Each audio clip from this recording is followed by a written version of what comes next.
Infantry. The infantry is the British Army's primary close combat branch.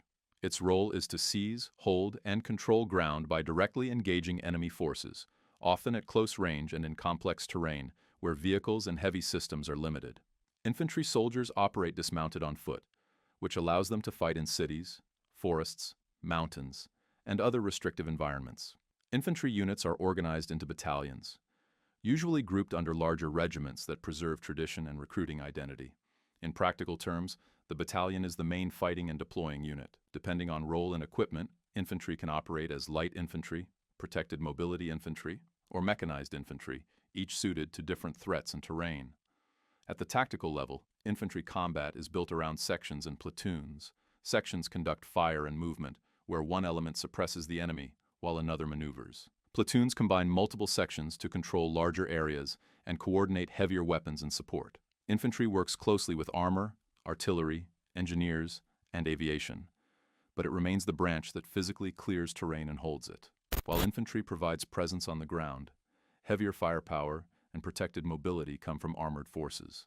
The Armoured Corps provides the British Army's heavy firepower, shock effect, and protected mobility. Its main role is to defeat enemy forces using armored vehicles, especially main battle tanks and armored reconnaissance platforms.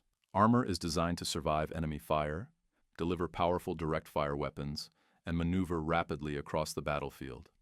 Armored units are organized into regiments rather than battalions. These regiments operate tanks for direct combat and armored vehicles for reconnaissance and screening. Tanks are used to engage enemy armor, fortified positions, and strong points, while armored reconnaissance elements focus on finding the enemy, identifying threats, and protecting the main force from surprise. On operations, armor rarely fights alone. It works closely with infantry and combined arms teams. Infantry protects tanks from close-range threats, while tanks provide infantry with firepower and protection. This integration allows armored forces to break through defenses, exploit gaps, and dominate open terrain where speed, protection, and firepower are decisive. To support maneuver and break enemy resistance at distance, the Army relies on its dedicated fire support branch, Royal Artillery. The Royal Artillery provides the British Army's main fire support. Its role is to destroy, suppress, or neutralize enemy forces using indirect fire, meaning weapons that hit targets without needing direct line of sight. This allows friendly units to engage enemies at long range, behind cover, or beyond terrain obstacles. Artillery units operate a range of systems, including field guns, rocket artillery, and air defense weapons. Field artillery delivers sustained, accurate fire to support infantry and armored units. Rocket systems provide longer range and higher volume strikes against key targets such as command posts, logistics areas, or concentrations of enemy forces. Air defense elements protect forces from enemy aircraft, helicopters, and drones. Artillery relies heavily on coordination and precision. Forward observers embedded with frontline units identify targets and call for fire, while fire direction centers calculate firing data and control engagements. This integration allows artillery to shape the battlefield before contact, support assaults during combat, and disrupt enemy movement throughout an operation. Beyond ground-based fire and maneuver, the Army extends its reach and speed through aviation assets. Army Aviation provides the British Army with airborne mobility, reconnaissance, and precision fire support. Its main role is to move forces rapidly, observe the battlefield from the air, and deliver firepower where ground systems cannot react quickly enough. Aviation units operate helicopters for attack, reconnaissance, and support roles. Attack and reconnaissance helicopters are used to find, track, and engage enemy forces, particularly armor and mobile threats. Support helicopters move troops, supplies, and equipment, allowing commanders to bypass terrain obstacles, reinforce units quickly, or extract forces under pressure. Army Aviation works as an extension of ground forces rather than an independent air arm. Helicopters are tightly integrated with infantry, armor, and artillery, using shared communications and targeting systems. This integration allows aviation assets to react in real time to battlefield developments, providing speed, reach, and flexibility to land operations. Movement and firepower depend on terrain being shaped to friendly advantage, which is where combat engineers come in. Royal Engineers. The Royal Engineers enable movement, protection, and survivability on the battlefield. Their role is to shape the physical environment so friendly forces can move, fight, and survive while limiting the enemy's ability to do the same. Engineer units are responsible for mobility tasks, such as clearing obstacles, breaching minefields, and building bridges to allow forces to advance.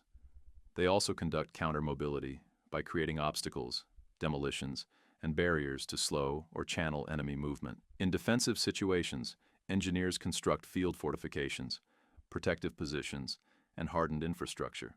Beyond combat engineering, the Royal Engineers carry out construction, infrastructure repair, and specialist technical tasks. These include building bases, restoring roads and utilities, and conducting explosive ordnance disposal to neutralize unexploded munitions. Their work underpins almost every operation by turning terrain into an advantage rather than a limitation.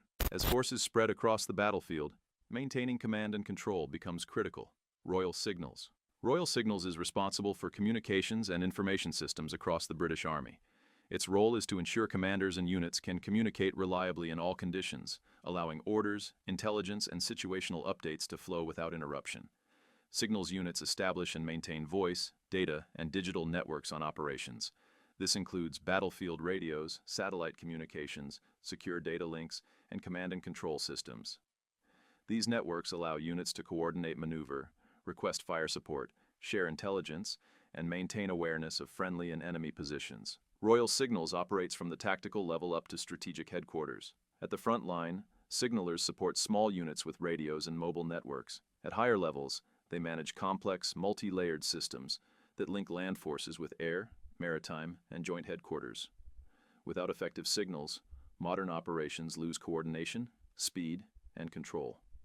Effective operations depend not just on force, but on understanding the enemy and the environment. Intelligence Corps. The Intelligence Corps provides analysis, assessment, and intelligence support to commanders at all levels. Its role is to understand the enemy, the environment, and the wider operational context, so decisions are based on evidence rather than guesswork. Intelligence personnel collect information from multiple sources, including surveillance systems, human reporting, imagery, and signals data. This information is processed and analyzed to identify enemy capabilities, intentions, and vulnerabilities.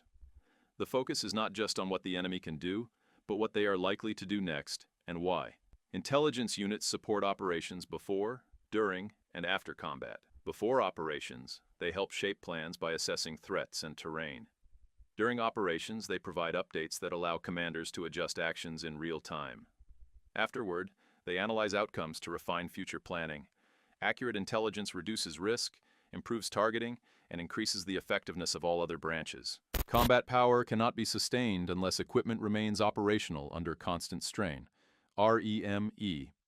The Royal Electrical and Mechanical Engineers, known as REME, is responsible for keeping the British Army's equipment operational. Its role is to maintain, repair, and recover vehicles, weapons, aircraft components, and technical systems so units can continue fighting without losing capability due to mechanical failure. REME supports all combat and support branches, from infantry weapons to armored vehicles and aviation systems. Technicians conduct routine maintenance, emergency battlefield repairs, and full equipment recovery when systems are damaged or break down. This work often takes place close to the front line, under the same operational risks as combat troops. By restoring equipment quickly and efficiently, REME directly affects combat power and tempo.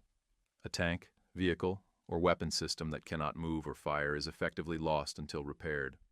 REME ensures that losses caused by wear, damage, or technical failure are minimized, allowing the Army to sustain operations over long periods.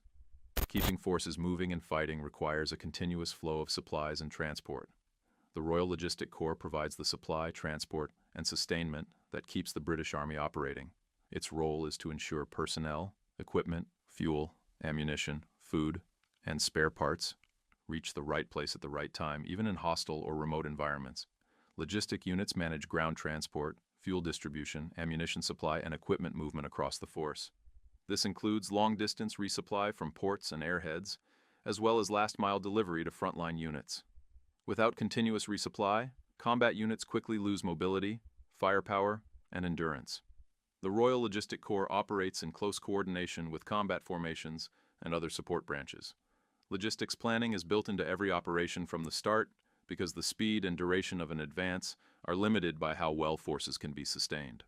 Effective logistics allows commanders to maintain momentum, extend operations, and recover from losses. Sustaining combat effectiveness also means preserving the health and survival of personnel.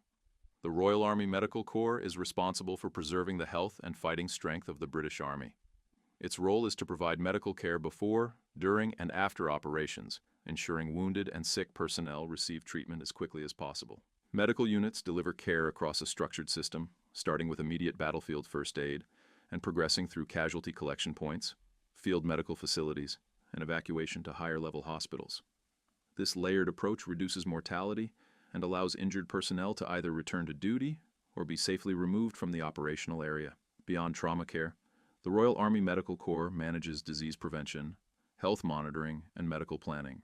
This includes sanitation, vaccination, mental health support, and medical risk assessment.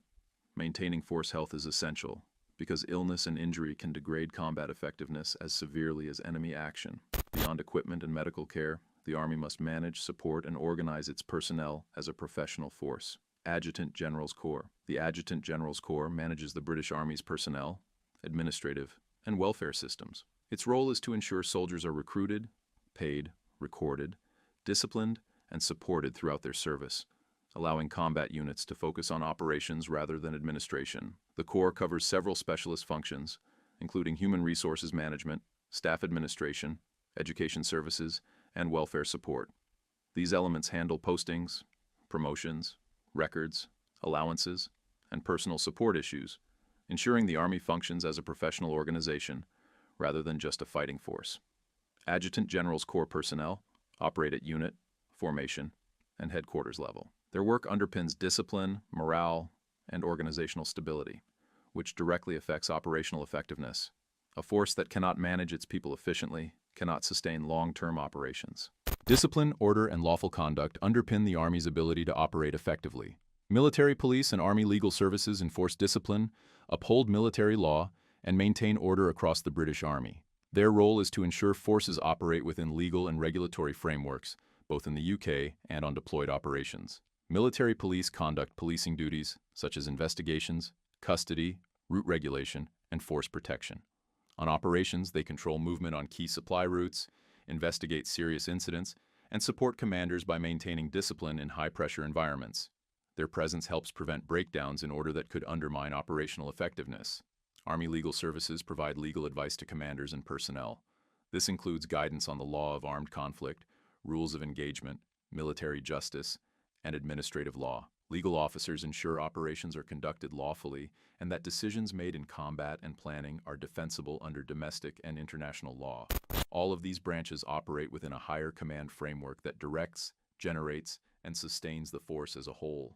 The command and organizational structure of the British Army defines how the force is directed, generated, and sustained at the highest level. It separates strategic decision-making, operational command, and personnel management so the Army can function efficiently in both peacetime and war. Army Headquarters is responsible for overall direction and long-term management of the Army. It sets policy, allocates resources, oversees force development, and ensures the Army aligns with national defense objectives. This headquarters focuses on what the Army must be capable of, not on commanding units in combat. Field Army is responsible for generating and commanding combat-ready forces. It prepares, trains, and deploys operational formations, including combat units and their supporting elements. When British land forces conduct operations, they do so under structures generated by the Field Army, which controls readiness and operational employment. Home Command manages the personnel, training, and welfare foundation of the Army. It oversees individual training, recruitment, career development, discipline, and support to soldiers and their families. Home Command ensures the Army has a steady flow of trained personnel and that the force can be sustained over time, both at home and during deployments. The British Army handles large-scale combat, sustainment, and command.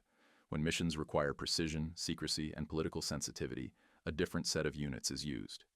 Those units are covered in every British Special Forces unit explained in detail.